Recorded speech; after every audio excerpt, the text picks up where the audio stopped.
Merci à tous. Alors, effectivement, vous avez eu raison, Jean-Marie, de faire le lien avec DeepMind, parce que pour moi, le big data aujourd'hui, donc la manipulation d'une grande masse de données, grâce d'ailleurs à plus puissant et toujours moins cher, c'est plus le seul sujet aujourd'hui. Effectivement, il faut totalement le raccorder de mon point de vue, et ça va être vraiment une grosse rupture par rapport à ce qu'on a connu depuis déjà une trentaine ou une quarantaine d'années. Il faut le rattacher à l'intelligence artificielle, et donc, pour parler français, à la machine apprenante ou au machine learning, pour faire un peu d'anglais. Et c'est important parce qu'effectivement, de la donnée, on en malaxe depuis longtemps. Moi, j'ai fait effectivement plus de 20 ans dans la grande distribution, et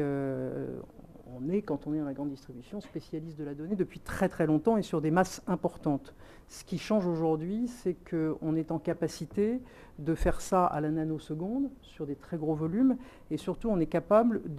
d'analyser des données structurées, ce qu'on sait faire depuis très longtemps, avec des données non structurées, c'est-à-dire des données qui proviennent par exemple des traces que, si vous utilisez ça, que vous laissez sur les réseaux sociaux, pour ne prendre que cet exemple-là. Donc des données beaucoup plus sémantiques. Et d'ailleurs avec un très fort développement de l'analyse sémantique aussi autour des big data. Donc c'est vraiment un tout, et la rupture, elle est effectivement en ce moment, et l'exemple que vous donniez sur le jeu de Go est extrêmement intéressant de ce qui va se passer, et de la conjonction des intelligences artificielles et des intelligences humaines, avec encore peut-être pour un certain temps une légère différence entre les deux. Il y en a un qui a priori, je dis bien a priori pour l'instant, n'a pas d'émotion, et l'autre encore un peu. C'est notre cas. Et ça fait, à mon avis, toute la différence, mais je pense qu'on en rediscutera tout à l'heure. Alors il faut tout de même, et je pense que c'est un sujet que Dominique abordera aussi tout à l'heure, qu'il développera un peu, ce que je ne ferai pas, il faut tout de même rester prudent par rapport à la data et à l'analyse de la data et aux capacités des machines. C'est que vous avez alors je vais le faire en anglais parce qu'en français ce serait franchement pas poli. Vous avez un adage bien connu qui dit « garbage in, garbage out ». Je pense que tout le monde aura compris. Donc si vous mettez de la mauvaise donnée à l'entrée, vous aurez de la mauvaise corrélation et de la mauvaise donnée de sortie. Et donc l'intelligence humaine et la prise de recul et l'analyse stratégique ou l'analyse tout court est extrêmement importante, et la conservation du libre arbitre aussi. Donc l'homme, pour revenir au sujet, me semble encore extrêmement important dans la façon d'organiser les analyses et d'être très vigilant sur la façon dont on les utilise et les résultats que ça produit. Et puis il faut faire très très attention, je pense aussi, et c'est peut-être un sujet dont on débattra tout à l'heure, justement avec toute cette intelligence artificielle, ces données et ces machines apprenantes, mais surtout l'intelligence artificielle, au développement du clonage des comportements, parce qu'on a tendance à reproduire, et notamment avec le phénomène, vous aurez remarqué, des analyses de données qui produisent des recommandations,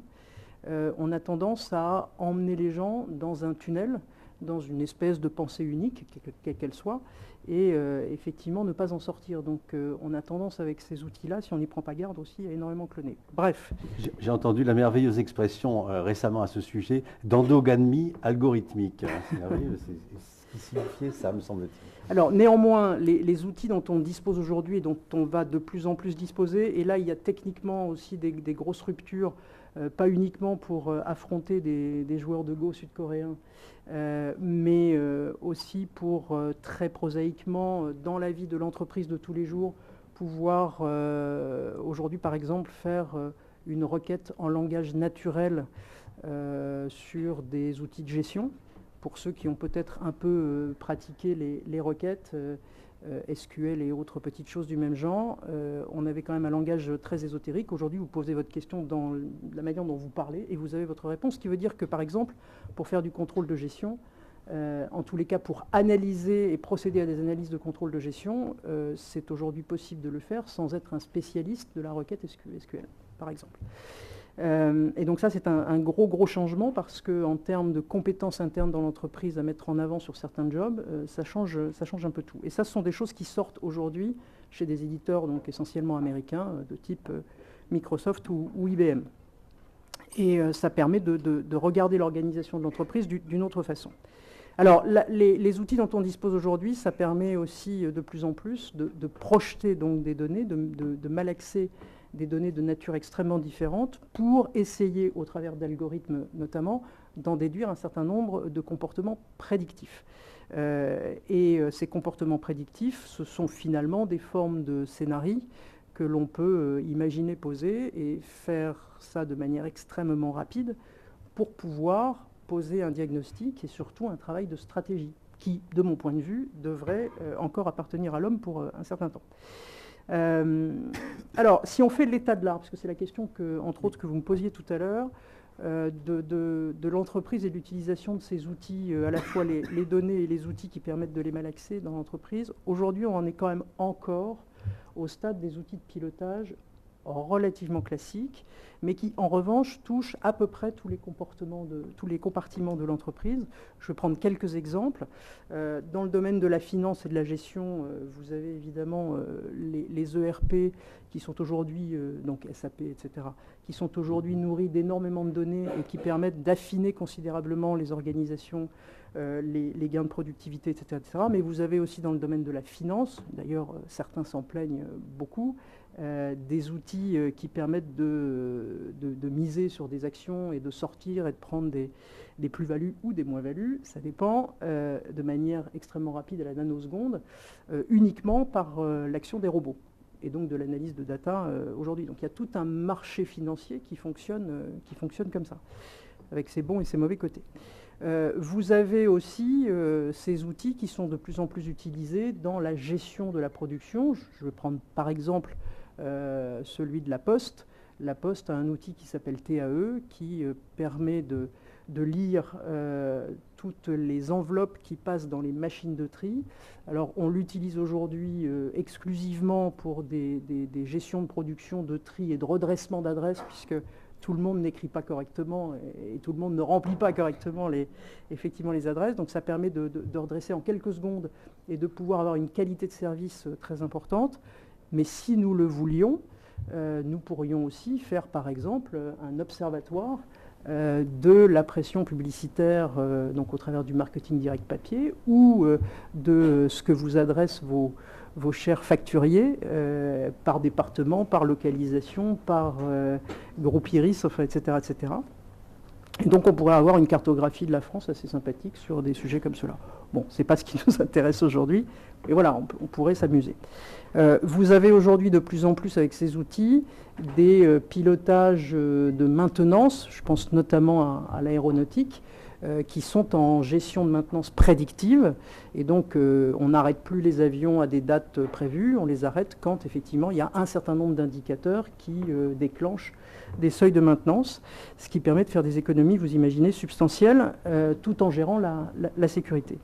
Alors, dans un domaine qui est aujourd'hui, je dirais, quasi banalisé, comme la gestion commerciale, marketing, relations clients, on utilise évidemment les data depuis très très longtemps. Et ce qui est en train de changer aujourd'hui, c'est ce que j'évoquais tout à l'heure, c'est tous les sujets autour de justement l'intelligence artificielle et surtout l'analyse sémantique. Et donc la capacité à traiter des données structurées et surtout non structurées, et d'avoir donc la capacité à produire des profils, des typologies d'individus et des comportements à la fois avérés mais aussi prédictifs qui sont extrêmement intéressants quand on les utilise bien pour améliorer le taux de concrétisation, de vente, voilà, de performance commerciale et d'amélioration aussi de la relation client, voire de la faire traiter en partie par non pas des hommes mais des robots. Des robots qui peuvent vous envoyer des mails ou des choses comme ça, mais répondre de manière sémantique intelligente. Il y a des machines qui font ça, et d'ailleurs les Français sont très bons dans ce domaine de l'analyse sémantique. On voit d'ailleurs ce matin au Hello Show d'Orange, le président d'Orange a beaucoup insisté sur justement tout l'apport de l'intelligence artificielle connectée au réseau et au contenu, par exemple le contenu télévisuel, pour enrichir l'expérience en tant qu'utilisateur que vous allez pouvoir avoir au travers de votre box et de votre télé, et les approfondissements que vous allez pouvoir faire en temps réel et de manière extrêmement simple grâce à ces nouvelles machines. Si je prends le cas des achats médias, pour prendre le domaine de la communication, aujourd'hui on est comme dans la finance, on utilise énormément ce qu'on appelle le real-time bidding, c'est-à-dire des ventes aux enchères qui sont corrélées directement à la nanoseconde aux audiences, et donc vous payez à la seconde ou à la nanoseconde votre prix d'achat en fonction de l'audience du moment de ce que vous voulez acheter, la bannière. Aujourd'hui, ça se fait comme ça et c'est robotisé, évidemment. Et puis, ça fonctionne sur une échelle déjà assez large. Oui, c'est une échelle mondiale et vous avez quasiment toute la partie digitale de la communication, de l'achat d'espace qui fonctionne comme ça. Une grosse partie quand même. Sur les... Il y a le marché, il y a deux marchés dans la publicité digitale. Il y a le marché du display, de l'affichage sur les homes des pages, et lui, il est toujours au CPM, et c'est là d'ailleurs que ça rapporte de l'argent. Et puis il y a 30% du marché bas qui est en RTB, qui lui, effectivement, est plutôt sur les pages profondes des sites web. Mais pour l'instant, il n'a pas encore colonisé la home. Pas encore, mais pas encore. Vous aurez l'occasion de redévelopper tout à l'heure plus à fond cette remarque. Et puis, encore deux exemples. Le domaine de la santé, effectivement, utilise de plus en plus, là aussi, l'analyse de la data et les systèmes prédictifs. Et aujourd'hui, dans certains types de diagnostics de cancer et surtout de capacité à cibler de manière extrêmement fine les traitements adaptés à votre cas à vous et à votre morphologie ou votre pathologie, les machines sont plus performantes dans certains cas que le meilleur des médecins, le meilleur des chirurgiens. Et puis même la guerre, si je prends le mauvais côté des choses, est devenue totalement, ou en grande partie électronique, que ce soit au travers du renseignement, qui malaxe aussi beaucoup de data, et en particulier la guerre contre le terrorisme, ou même le tir à distance, le pilotage de drones, etc. Donc vous pouvez bombarder aujourd'hui des pays en restant derrière votre petite manette de drone aux États-Unis. Alors, si on regarde plus précisément les impacts du big data et de l'intelligence artificielle sur le travail des cadres et des autres, on a aujourd'hui une émergence d'un certain nombre de sujets et d'expérimentations d'ailleurs qui commencent à se faire jour. J'en ai listé quelques-unes. Par exemple, dans le domaine des data RH, il commence à être intéressant d'analyser et de projeter sur un sujet comme l'absentéisme, pour ne prendre que celui-là, de regarder effectivement ce qui s'est passé dans la vie de l'entreprise avec un certain nombre d'indicateurs et d'essayer de projeter donc des comportements et des prédictions d'absence pour des raisons X, Y, Z, et donc de pouvoir, par anticipation, ce qui n'est pas forcément le cas aujourd'hui, réagir, anticiper effectivement des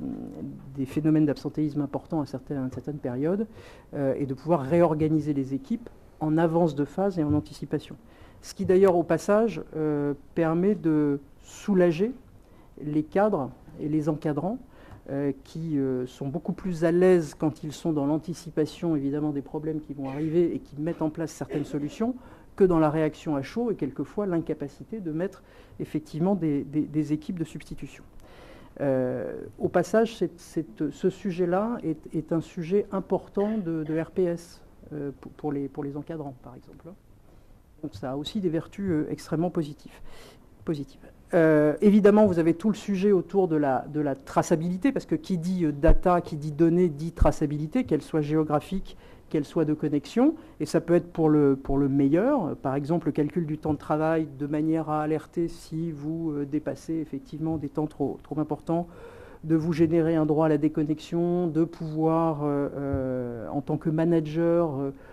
accompagner, conseiller ses collaborateurs sur la façon dont ils répartissent leur temps de travail et essayer de les rendre plus efficaces et avec un meilleur partage du temps professionnel et du temps personnel. Et c'est bien de factualiser et d'identifier et de quantifier ce genre de choses. Et puis, ça peut être aussi pour le pire, donc effectivement avec cette notion souvent redoutée de flicage, entre guillemets. On a également aujourd'hui de plus en plus d'outils de mesure qui permettent, j'en évoquais certains dans la production tout à l'heure, de réorganiser ou d'organiser l'allocation des ressources et également de travailler sur une adaptation des processus, notamment en regardant comment se comportent les clients ou les collaborateurs, d'ailleurs peu importe, mais enfin en tous les cas ceux qui utilisent un certain nombre d'outils ou de processus ou des parcours clients, et donc on peut améliorer en les analysant de manière extrêmement précise avec effectivement cet aspect data et ces machines, et donc trouver des solutions qui soient pertinentes pour les deux parties.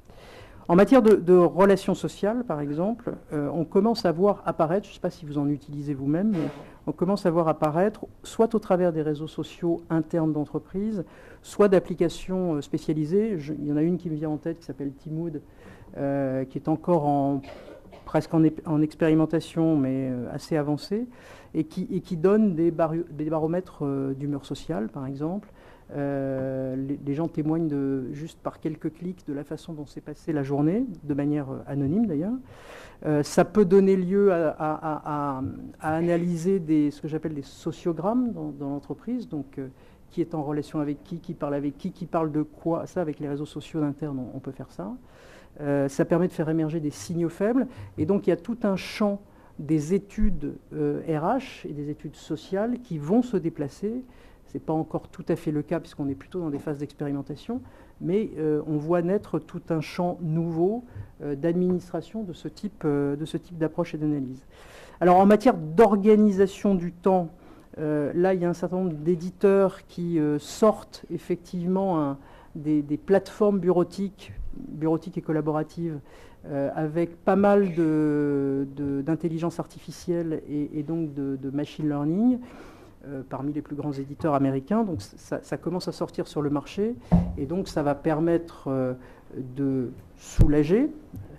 le travail du collaborateur et du cadre en particulier dans l'organisation de son temps, l'organisation de ses tâches, l'organisation de ses contacts, de ses priorisations, etc., etc. Alors en sachant quand même que vous pouvez toujours débrancher la machine, hein, si vous voulez, vous pouvez ne pas suivre ses recommandations. Hein, vous devez garder votre libre arbitre, c'est d'ailleurs bien le sujet. Mais là, on est en pleine transformation, et effectivement, ces outils sont en train de sortir sur le marché, et avec un vrai changement, et voire même une vraie rupture par rapport à ce que nous avons jusqu'à présent, de ce que nous connaissons en matière de messagerie, d'agenda, de réseaux sociaux d'entreprise, etc. Et puis on voit, je vous le disais tout à l'heure, donc émerger aussi en matière de contrôle de gestion cette intelligence artificielle qui permet donc de faire de la requête en langage naturel, et donc ça ouvre des perspectives effectivement d'allocation de ressources et de formation de collaborateurs qui n'étaient pas forcément au départ profilés pour être, par exemple, contrôleurs de gestion, et qui pourraient petit à petit le devenir avec des formations beaucoup plus light que ce qu'on aurait pu imaginer. Et puis ça permet aussi, et peut-être surtout d'ailleurs,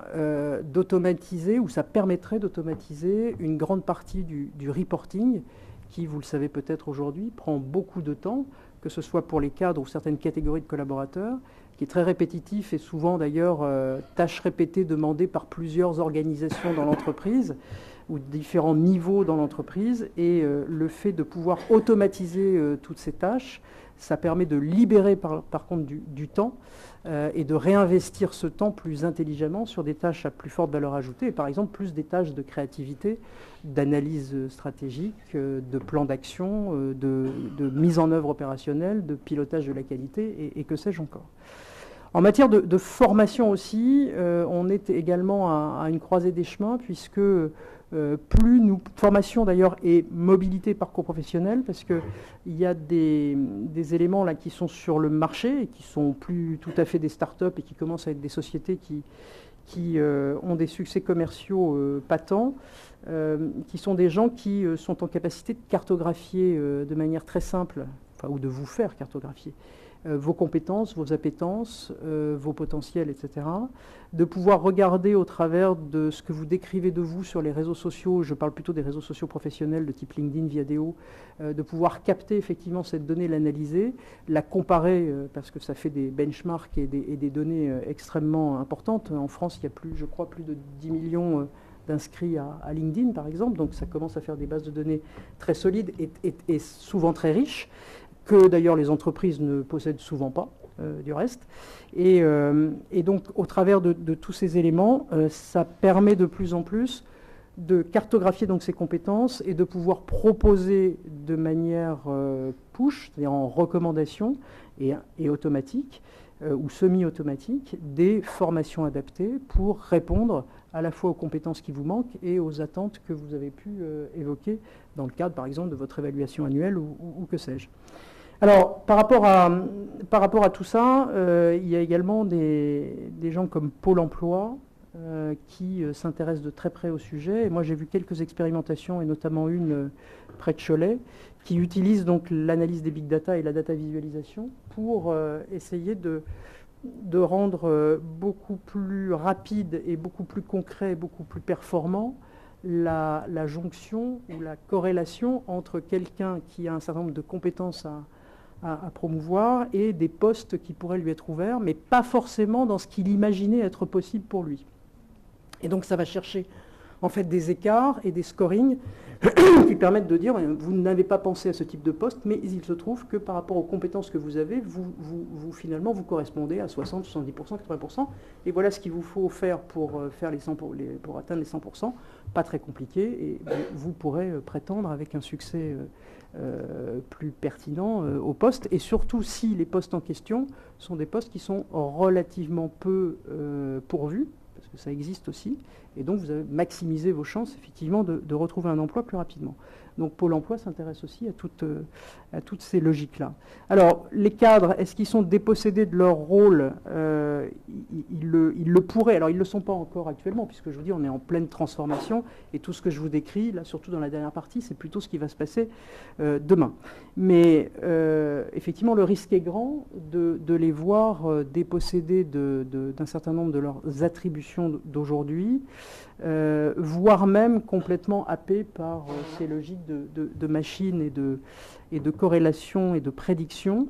et d'y perdre finalement la substantifique moelle et leur rôle qui, à mon avis, intrinsèquement est toujours le même et devrait rester, qui est le rôle de prise de recul, le rôle d'analyse, le rôle d'encadrement, de développement de collaborateurs, et ça, aujourd'hui, la machine y répond pas tout à fait, et puis d'être extrêmement pertinent et performant dans justement les plans d'action et l'excellence opérationnelle, en tous les cas le pilotage de ce point-là. Donc moi je ne suis pas pessimiste, enfin je ne suis pas de nature pessimiste, donc je ne suis pas particulièrement pessimiste sur le sujet, bien au contraire, et je pense que c'est potentiellement une grande chance pour les cadres que de pouvoir utiliser ou avoir à disposition des outils de ce type, à condition d'être effectivement formé à ces outils, c'est-à-dire de comprendre comment ça marche et d'arriver à comprendre ce que l'on peut en tirer, et surtout comment il faut structurer les choses en amont pour pouvoir avoir de la qualité effectivement d'analyse en aval, pour pouvoir réinvestir du temps sur ce qui est le cœur du métier du cadre, me semble-t-il, et notamment le sens, la vision, la stratégie, la créativité, l'accompagnement de ces équipes, l'animation de ces équipes et le développement de ces équipes. Mais on peut effectivement très vite basculer dans ce que je vais qualifier l'abêtissement et l'asservissement à la machine. Donc il faut être extrêmement vigilant là-dessus et arriver à doser, ce qui est compliqué, le délicat équilibre entre les bénéfices d'usage qu'on pourrait effectivement en retirer ou que l'on en retire déjà, et aussi, il ne faut pas l'oublier, le renoncement à une certaine forme de liberté et de secret, enfin privacy, je n'arrive jamais à le traduire en français, je suis absolument désolé, mais je n'arrive jamais à trouver le même concept en français. Bien, voilà, bon, donc privacy, qui ne sera plus jamais d'ailleurs comme on l'a connu. Alors moi je suis convaincu que le cadre peut tout à fait renouveler ou réaffirmer plus exactement sa fonction, mais que ça passe, au-delà de ce que je viens de dire, dans un environnement numérique et de machines intelligentes, ça passe probablement aussi par une révision de sa formation et de sa formation de base. Et je pense qu'un des gros sujets sur lesquels on devrait travailler, alors particulièrement en France, parce que ce n'est pas forcément extrêmement développé aujourd'hui dans les élites françaises qui se forment dans les grandes écoles d'ingénieurs ou de commerce, c'est justement toute la formation aux sciences humaines, toute la formation à la philosophie, à la sociologie, à l'humanisme, et un point extrêmement important pour vivre et survivre intelligemment dans le monde numérique, c'est l'éthique. Et je pense qu'il y a un vrai gros sujet là-dessus qui est très sous-évalué dans notre pays et notamment dans les élites dirigeantes.